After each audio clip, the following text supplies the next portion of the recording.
This is The Process Shot.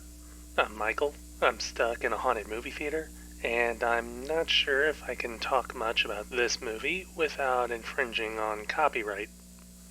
Mondo Trasho is the 1969 debut feature film from John Waters, following a beautiful young woman as she traverses the sights and streets of Baltimore, Maryland, all while unconscious after having been hit by a car.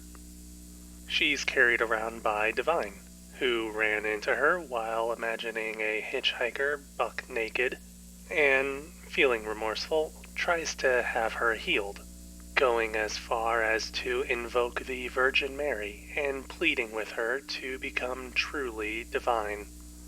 This day in their lives is fraught with offbeat oddities, from foot fetishists to escaped insane asylum patients, and even a mad doctor with a knack for amputation.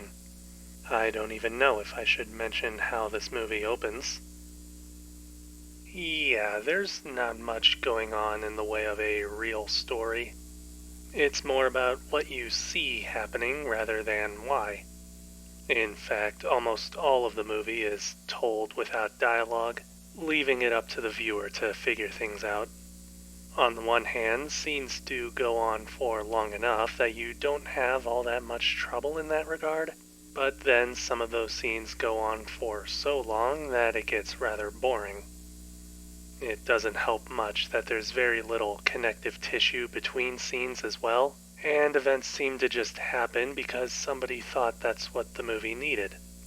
It just makes for a relatively aimless experience.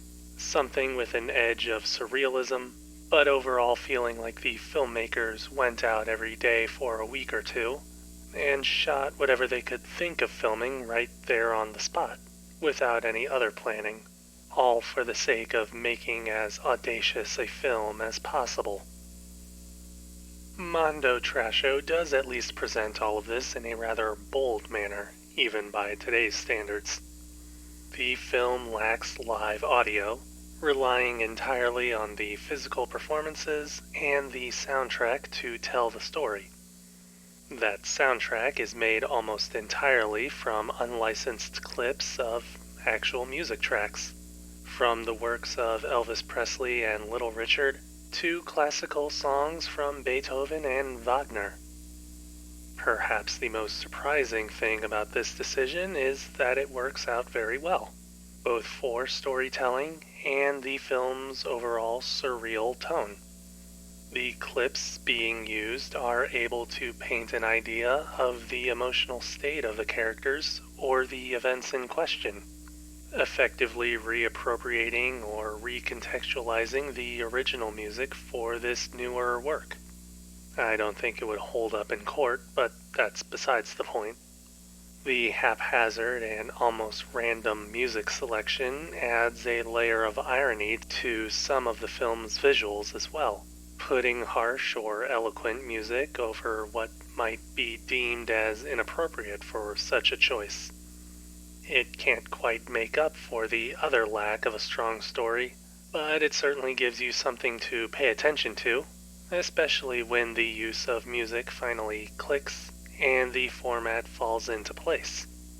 It's certainly an experiment worth exploring, but in the case of this movie, it's not enough to save it from the lack of any other merit within its presentation, which, at the end of the day, feels like a cross between a last-minute improvisational choice and just pure laziness.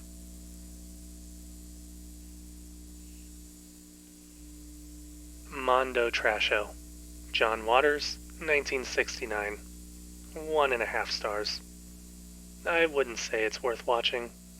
Maybe you'll get more out of it than I did, but I'm into this sort of thing, and even I thought it wasn't great.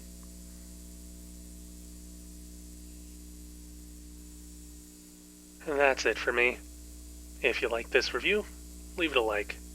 If you didn't, leave a comment. Subscribe to the channel for more reviews.